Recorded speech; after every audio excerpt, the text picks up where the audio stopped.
Yun mga buddy, sa mga pagpalang gabi sa inyong lahat. At yun mga buddy, umuwi ako. Bali, dapat mga buddy mag-commute ako pa uwi ng Pangasinan gawa ng di kaya ng ano mga buddy, di kaya ng budget dito sa diesel. Sobrang mahal na kasi. At yun nga mga buddy, bumalik lang ako kasi kaninang madaling araw pumunta ako doon. Wala nang biyahe mga buddy. Kinabukasan na ng tanghali ang biyahe hanggang doon sa amin. So matagal ako mag-aantay doon, so bumalik na lang ako mga buddy.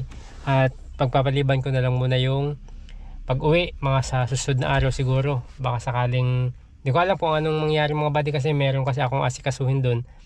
At the same time mga buddy, meron tayong importanteng gagawin, yung hindi natin nagawa nung nakaraan kasi nga nung umuwi tayo, kasama natin sila Kuya Renji, sila Busmaki. Umuwi din tayo kaagad ng hapon, halos oras lang ang tinagal namin doon kasi nga nagka-emergency.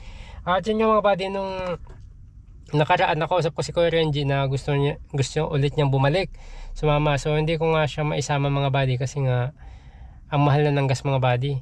Nung pagpunta kasi namin doon nung una mga buddy, may sumagot sa gas namin, salamat po. At kaya naisama ko sila Kuya Renji, kaya nagamit namin tong sasakyan.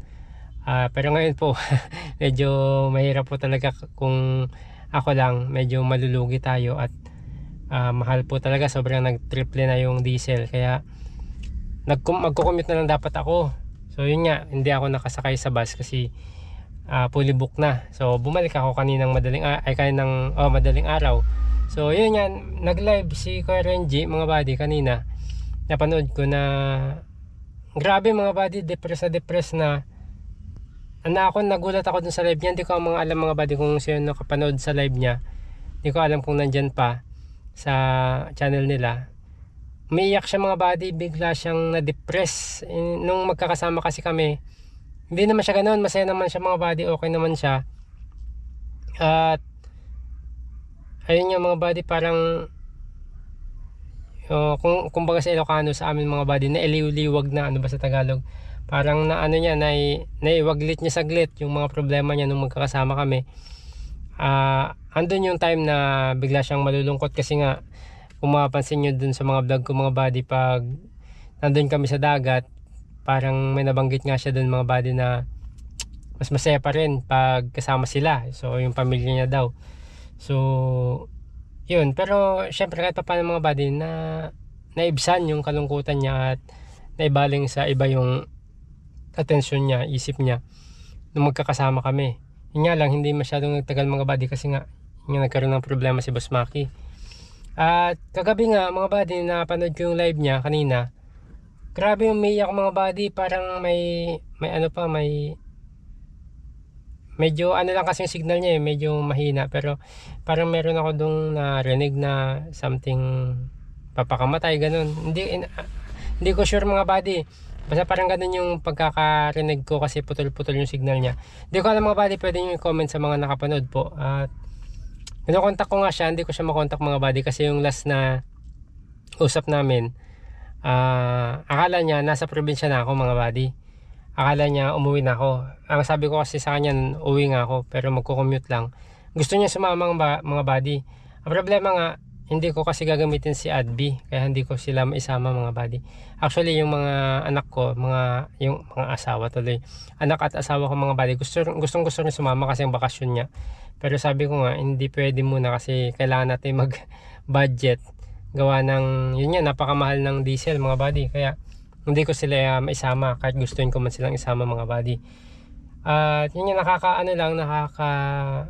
nakatawag lang sa pansin ko mga buddy kasi nga iba yung dating kay ni Kuya Renji dun sa live niya kagabi mga buddy. Sana naman mali yung iniisip ko at wag naman sana mag-isip ng hindi maganda si Kuya Renji mga buddy.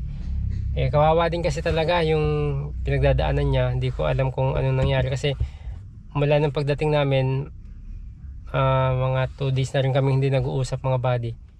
Noong nakaraan mga buddy, nag-chat siya sa akin. Pinadalhan ko pa siya mga buddy, binigyan ko pa siya ng pang-allowance niya. Yun nga, nanghiram kasi siya sa akin.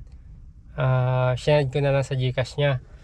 Ayun, kinagabihan niya, yun nag ano siya ng ganun, nag-live siya at nakakaano rin, nakakaawa na ano ba? Hindi ko ma-explain mga buddy kasi nga bilang kaibigan naging magkakasama kami, 'di ba?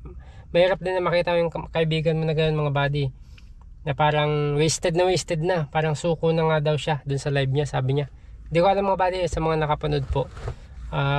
Wala na kasi, tignan ko ulit sa channel niya yung naging live niya, wala na po, baka binura niya na. So baka nahimasmasan or something kasi marami siyang nasabi doon. Yun, kinokontak ko siya kanina, hindi ko siya makontak mga buddy.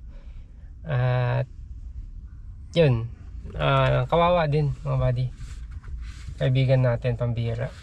Ang sa akin lang kasi dapat talaga, kasi bumalik na naman yun nung bumalik kami, no, syempre nag-stay na naman siya dyan sa kanila, parang bumalik yung alaala mga buddy siguro, or syempre pag siya na lang mag-isa, kaya kailangan talagang makauwi siya sa probinsya. At yun nga pala mga buddy, kasi chinat ko pa siya nung nakaraan na kung natuloy siya, kasi ang sabi niya sa vlog kasi katapusan siya uuwi.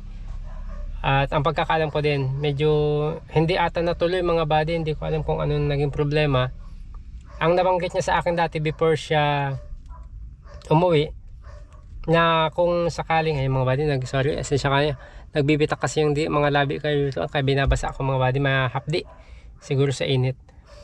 Nung ano kasi, nung nakaraan na bago kami pumuntang Pangasinan, ang nabanggit niya sa akin, kung sakaling hindi pa niya matapos yung kanyang medical dun sina-applyan niya pa abroad ulit, baka hindi daw po siya umuwi. So yun siguro yung dahilan kaya hindi siya nakauwi mga buddy. Or kasi nung punta kaming Pangasinan, may biglang tumawag sa kanya na hindi ko alam kung employer yun mga buddy, na babalik dapat kami kasi nga may mga truck na dadalhin sa Visayas Atar or Mindanao, siya yung maging driver. So hindi ko alam kung natuloy yun mga buddy, kaya hindi ko siya makontak. Or hindi ko alam kung natapos niya na yung medical niya, kasi sabi niya anytime daw pwede siyang ipatawag ng agency para makalipad na. So yun, kung ganun daw, kung matapos niya yung medical niya, hindi siya makakawin ng katapusan. Pero alam ko kasi may ticket na siya mga buddy, nakakuha na siya ng ticket hindi ko alam kung anong nangyari dun. So yun, wala pa rin akong update sa kanya mga buddy, kaya hindi siya natuloy sa pag-uwi. Pero nitong hindi ko lang alam nitong mga buddy, nitong kasi kahapon, kagabi lang yung live niya, so nandyan pa rin siya. So yun, sureable talaga na hindi siya nakauwi mga buddy pala. So yun sa akin mga buddy, update ko lang din kayo kasi nga nakakaawa din yung kaibigan natin na yun. So depressed kasi. Yun nga, pabalik na ako ng Pangasinan, mas lalo na yun pag wala na siyang makausap dito mga buddy, kasi ako talaga luluwas na ulit. So hindi ko siya masama mga buddy kasi nga hindi ko kayang gamitin si Adbi, kasi napakamahal ng mga buddy ng gasolina, hindi ko talaga kaya shoulder. At ganoon na rin kay Nanay Gina pala, na nung nakaraan dapat isasama namin, maraming nag-comment doon mga buddy na hindi daw talaga makakasagot si Kuya Jan kasi nga po ay walang signal. Pag walang signal daw nag-ring. Actually nag-chat sa akin si mga buddy, siguro nung napanood nila yung vlog natin, nag-chat si Ma'am Amor to mga buddy. Bali ang sabi niya lang dito, actually tumatawag siya mga buddy sa akin, pero hindi ko po nasasagot kasi syempre mga buddy, gusto kong sagutin pag dito lang natin lagay mga buddy. Yan. Ay sorry, ayusin lang yan para yung against the light kasi. Ayan, kasi mga buddy, tumatawag si Ma'am Amor, hindi ko sinasagot pag wala si Nanay Gina, kasi there's no reason naman mga buddy na sagutin ko kung wala si Nanay Gina. Lagi kong sinasabi, tumawag si Jan doon sa bahay nila kasi meron namang tao doon.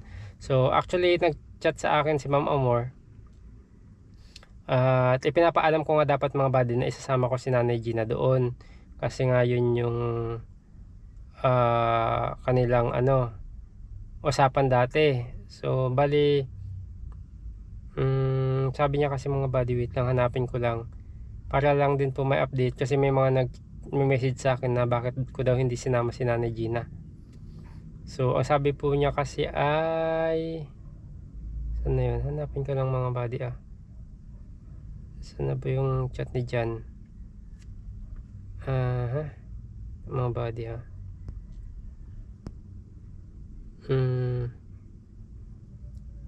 Ayan. Nung tumatawag po kasi sila, sabi ko kay ma'am, ay di po pumunta si Nanay Gina dito, doon na lang po kayo chat sa kanila. Kailangan Ate Emily, sabi ko. Pag pumunta dyan, sabi niya, kasi hindi na daw po online si Ate Emily. So, yun. Ipinaalam ko mga buddy dito na isama po namin sa Jan, luwas namin habang wala po work si Jan, kasi sabi po nila wala daw po wifi nun si Kuya Jan. May pinuntahan daw po kasi sila kakausapin, yung magpapahukay or tataniman siguro to mga buddy. Lagi naman daw niya sinasabihan si Jan na tawagan si Nanay Gina. Sa May pa daw sila magbabakasyon mga buddy. Yun. Yun nga, sinabi ko na pwede ko bang isama dun si Nanay Gina habang wala pa namang work si Kuya Jan. Ang reply po nila ay may work na po kami niyan tapos ng Semana Santa. So pwede po mga May para sabay po sila luwas, sabi niya pa. May daw para sabay na sila siguro pa uwi. So in short mga buddy, hindi pwede. Hindi natin pwedeng maisama si Nanay Gina kasi nga may work na daw sila. So yun mga buddy, ito cut the story short, yun po yung pag-usapan mga May. So yan, wala din po tapos ng mahal na araw, sabi niya, kasi wala din daw pera si Kuya Jan. Ayan. So yun mga buddy, ito yung kanilang chat sa akin. So yun po, sa mga nagtatanong po, hindi ko po talaga naisama si Nanay Gina kasi nung time na yun ay hindi rin po nasagot si Kuya Jan, at kasama ko rin naman sana siya mga buddy. Hindi daw po muna pwede kasi wala pong work muna ngayon si Kuya Jan, at baka pag nandun si nanay magkaroon bigla ng work, walang magbabantay daw. So yun mga buddy, yun, update ko lang din naman kayo mga buddy para at saka ilang araw na rin hindi nagpupunta sa akin si Nanay Gina. Hindi ko alam, naawa din ako, pero yun, ganoon talaga part ng life natin mga buddy. Alam kong nahihiya na rin si Nanay Gina sa akin na lumalapit siguro, or hindi ko alam kung baka nagpadala na si Kuya Jan. So yun mga buddy, salamat, hanggang dito na lang ulit, at abangan nyo mga buddy kung matutuloy tayo sa pag-uwi. Pero yun nga, magko-commute lang ako mga buddy kasi mahirap, sobrang mahal ng diesel. At may gagawin tayong importanteng bagay, at the same time mga buddy ay kumbaga grind pa rin habang patuloy yung pahirap kasi mga buddy, pamahal yung mga bilihin, kaya kailangan natin magsikap. Kaya sa mga kaibigan natin na patuloy na sisumikap, laban lang po tayo mga buddy. Alright, salamat po mga buddy, paalam po.